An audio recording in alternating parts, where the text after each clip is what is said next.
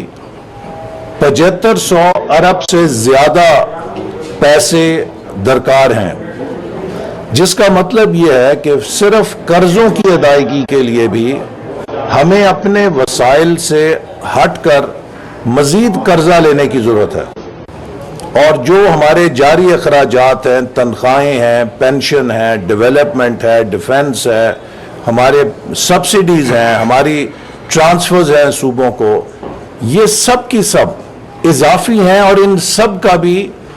مزید پورے کیے جا رہے ہیں. یہ چیز ناقابل برداشت ہے. کوئی بھی معیشت ان نمبرز کے ساتھ پائیدار نہیں ہو سکتی. لہٰذا ہمارا سب سے بڑا چیلنج اس وقت یہ ہے کہ ہم نے وہ قرضوں کا بوجھ جو ہم پر 2018 اور 2022 میں گزشتہ حکومت ڈال کر چلی گئی، جس میں پاکستان کی تاریخ کے 80% قرضے لیے گئے اور وہ پاکستان کو قرضوں کے دلدل میں پھینک کر چلے گئے اپنی نالائکی اور نااہلی سے. اب ان قرضوں کی ادائیگی کے لیے ہم پاکستان کی پیداواری صلاحیت میں کیسے اضافہ کریں؟ پاکستان کا مستقبل،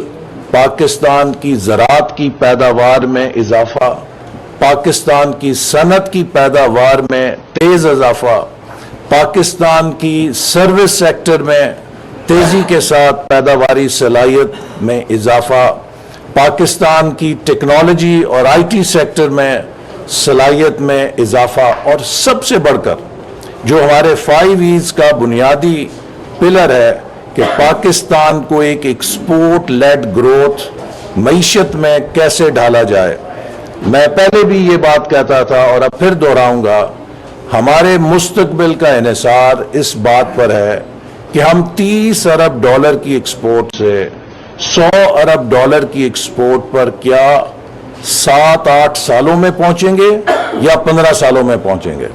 ہماری بقا اس میں ہے کہ ہم یہ سفر 7-8 سالوں میں کریں، اور اس کے لیے حکومت کی تمام قوت، حکومت کے تمام وسائل ہمیں پرائیویٹ سیکٹر کو مضبوط کرنے میں جھونکنا ہوں گے. اور پرائیویٹ سیکٹر کے لیے بھی ضروری ہے کہ ہر پاکستان کا بزنس مین بریف کیس اٹھا کے سیمپل اس میں ڈالے اور دنیا کی منڈیوں میں پاکستان کے برانڈ کی ساکھ کو قائم کرے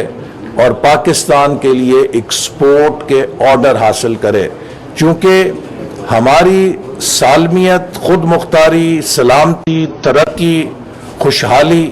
سب کا دار و مدار اس میں ہے کہ ہم کس قدر تیزی سے فورن ایکسچینج ارن کرنے والی معیشت بنتے ہیں، چاہے وہ ایکسپورٹس کے ذریعے ہے، چاہے وہ فورن ڈائریکٹ انویسٹمنٹ کے ذریعے ہے، خواہ وہ ریمیٹنسز کے ذریعے ہے. تو ہم انشاءاللہ تعالی کوشش کریں گے کہ پلاننگ کمیشن جہاں یہ سارے منصوبے اور یہ سب پاکستان کی ترقی کا جو فوری تقاضے ہیں انہیں پورے کریں. اس کے ساتھ ساتھ جو ہمارا ایک مشن ہے کہ لانگ ٹرم ترقی کا بھی گول رکھیں. اور اس وقت میرے نزدیک ہم پر تاریخ کا سب سے بڑا چیلنج یہ ہے کہ ہم پاکستان کو ان 5 سالوں میں ایسی بنیاد فراہم کر دیں کہ 2047 میں جب اس خطے میں ہندوستان اور پاکستان اپنی آزادی کے 100 سال کا جشن منائیں تو ہر پاکستانی، ہمارا ہر آج کا پاکستانی نوجوان جو اس وقت موجود ہوگا، وہ سر فخر سے بلند کر کے کہہ سکے کہ ہم نے 100 سالوں میں شاندار اور بے مثال ترقی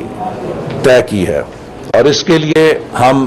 کولیبریشن کے عمل پہ چلیں گے. میں سمجھتا ہوں کہ اب حکومت کی صلاحیت بہت محدود ہے. ہمیں اپنے اہداف کو حاصل کرنے میں پرائیویٹ سیکٹر کی مدد درکار ہوگی. ہمیں اپنے اہداف کو پورا کرنے کے لیے ایکیڈیمکس سے، جو ہماری اکیڈیمیا ہے، ان سے مدد درکار ہوگی. ڈیولپمنٹ سیکٹر کے جو ایکسپرٹس ہیں ان سے مدد درکار ہوگی. اور سب سے بڑھ کر یہ کہ میں اوورسیز پاکستانیز کو دعوت دیتا ہوں کہ ہر وہ پاکستانی جس کے پاس صلاحیت ہے اور جو پاکستان میں ڈیولپمنٹ کے اندر کنٹریبیوٹ کر سکتا ہے، ministry of planning and development کے دروازے اس کے لیے کھلے ہیں۔ آئیے، اگر آپ ایڈوائزری کیپیسٹی میں اپنی خدمات پیش کرنا چاہتے ہیں، اگر آپ عملی طور پہ کام کرنا چاہتے ہیں، آپ کے ساتھ ہم شراکت کریں گے،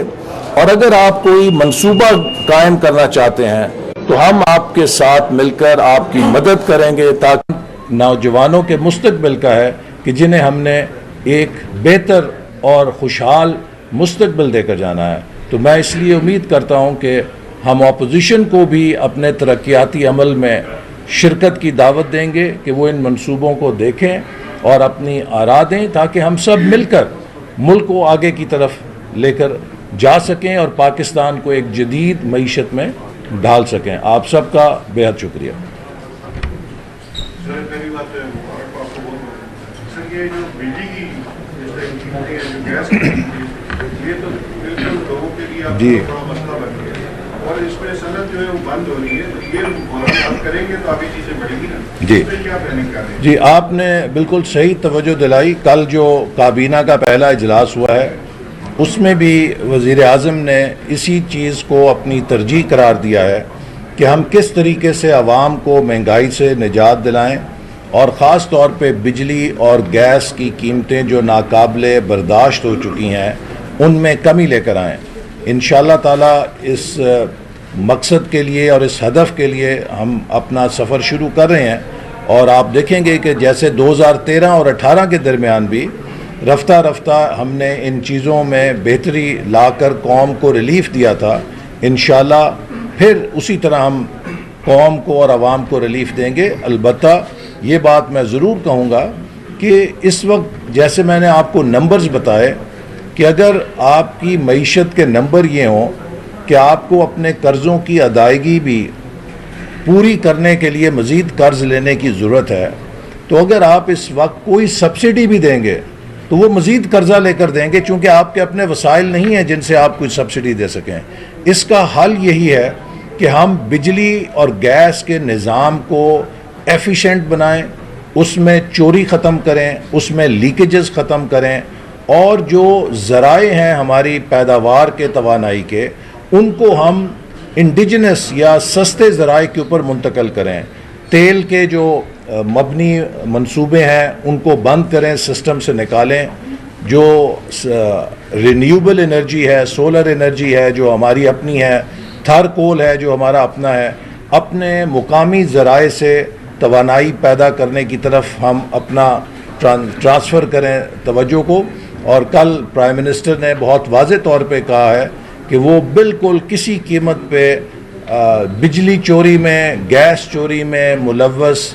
عناصر کو برداشت نہیں کریں گے، اور ان کی سختی کے ساتھ سرکوبی کریں گے۔ تو میں امید کرتا ہوں کہ حکومت آنے والے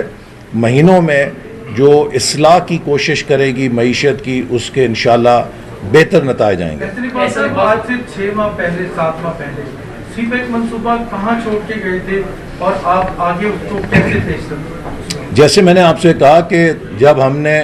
اپریل 2022 میں حکومت سنبھالی تھی تو عملاً سی پیک منصوبے پر کام بند ہو چکا تھا، اور ہم نے 16 ماہ بہت محنت کے ساتھ، خاص طور پہ وہ منصوبے جو گوادر سے متعلق تھے، جس میں وہاں پانی کی فراہمی کے منصوبے تھے، بجلی کی فراہمی کے منصوبے تھے، اور اسی طرح دیگر جو انفراسٹرکچر کے منصوبے تھے، اسپیشل اکنامک زونز جو کہ بالکل سرد خانے میں تھے، ان پر کام شروع کیا۔ اور ہمارے ان اقدامات سے چین کی حکومت میں اعتماد بحال ہوا کہ یہ حکومت سنجیدہ ہے، اور اس کا نتیجہ یہ نکلا کہ آپ نے دیکھا کہ ان 16 ماہ میں تقریباً 2 JCCs کی میٹنگز کا انعقاد ہوا، جبکہ اس سے پہلے 4 سالوں میں صرف 3 JCC میٹنگز ہوئی تھیں۔ اور ہم نے پھر جب 10 سالہ سی پیک کی تقریبات کا انعقاد کیا تو خصوصی طور پہ چین کے صدر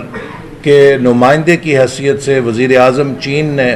اس موقع پر شرکت کی، اور جیسے میں کہہ چکا ہوں کہ بہت دو ٹوک اور واضح پیغام دیا کہ اب ہم فیز 2 کے لیے تیار ہیں، تو انشاءاللہ تعالی وہیں سے ہم اس منصوبے کو آگے لے کر چلیں گے، اور مجھے امید ہے کہ آپ آنے والے مہینوں میں دیکھیں گے کہ سی پیک کے تحت بہت ٹھوس اور نمایاں منصوبے سامنے آئیں گے۔ سر ایک بات آپ کو مبارکباد بھی ہے، دوسرا یہ ہے کہ سر ہماری جو وزارتیں ہیں مختلف وزارتوں میں اخراجات بہت زیادہ ہیں، جو ہمارے کے لیے ایک تو عوام تو ہر دفعہ دیتی ہے، قربانی دیتی ہے، لیکن ہمارے منسٹرز کے اور اس کے علاوہ جو افسران ہیں، افسر شاہی سر، ان کے اخراجات ہیں، تو جو وزارتوں کا ڈیٹا آپ کے پاس بھی آ جائے گا، تو اس کے لیے کچھ اقدامات آپ تجویز کریں گے؟ دیکھیے، یقیناً ہمیں کفایت شعاری اختیار کرنی ہے اور حکومت کے اخراجات میں کمی لانی ہے، لیکن اگر آپ وفاقی حکومت کے نمبر دیکھیں تو اس وقت وفاقی حکومت کے کل اخراجات تقریباً 700 ارب کے قریب بنتے ہیں۔ ہم پر بوجھ وفاقی حکومت کے اخراجات کا نہیں ہے، ہم قرضوں کی ادائیگی کے بوجھ میں پسے ہوئے ہیں جو 7500 سے تجاوز کر چکے ہیں۔ جہاں پر ہم حکومت کے اخراجات میں اگر بچت کریں گے تو 700 ارب میں آپ 10%، 20%، 30% کتنی بچت کر لیں گے؟ وہ آلریڈی بیئر منیمم پہ ہیں، لیکن جو علامتی اور سمبولک اخراجات ہیں تعیش کے، ان کو ہم ختم کریں گے۔ لیکن جیسے میں نے آپ سے کہا کہ 700 ارب میں آپ 10، 20، 30، 40، 50 ارب کی بچت کر لیں گے، اس سے کام نہیں چلے گا۔ ہماری اصل ضرورت اس بات کی ہے کہ ہم اپنی ٹیکس کلیکشن میں 2 گنا 3 گنا اضافہ کریں۔ ہمارے مسائل کا حل ہمارے ریونیوز میں 2-3 گنا اضافہ کرنا ہے، ہماری برآمدات میں اضافہ کرنا ہے۔ ہماری جو پائی جو شرنک کر رہی ہے، اس پائی کو گرو کرنے میں ہمارا مستقبل ہے۔ تو ایک گروتھ مائنڈ سیٹ کے ساتھ، ریونیو پیدا کرنے کے مائنڈ سیٹ کے ساتھ ہمیں ہر شعبے میں انٹرونشنز کرنی ہے، اور اسی سے ہم پاکستان کو اس گرداب سے نکال سکیں گے۔ سو میں مس کوٹ نہیں ہونا چاہتا، میں قطعاً یہ نہیں کہہ رہا کہ ہم حکومت کے اخراجات میں کمی نہیں کریں گے، لیکن میں آپ کو صرف یہ کہہ رہا ہوں کہ حکومت کے اخراجات کا حجم اس وقت جو کرنٹ ایکسپینڈیچرز ہیں اس میں بہت تھوڑا رہ گیا ہے۔ ہم جس بوجھ تلے دبے ہوئے ہیں وہ ہمارے دوسرے غیر پیداواری اخراجات ہیں، جس میں کہ قرضوں کا بوجھ سب سے بڑا ہے، پھر اس میں سبسڈیز آتی ہیں اور کچھ ٹرانسفرز ہیں، ان کا بوجھ ہم پر بہت زیادہ ہے۔ پینشن کا بوجھ 800 ارب کا ہے، وہ وفاقی حکومت کا جو کل اس وقت بجٹ ہے اس سے 100 ارب زیادہ ہم پر پینشن کا بوجھ ہے۔ تو یہ وہ چیزیں ہیں جن کا اب ہمیں مستقل حل تلاش کرنا ہے تاکہ پاکستان کی معیشت ایک پائیدار اور مستحکم معیشت بن سکے۔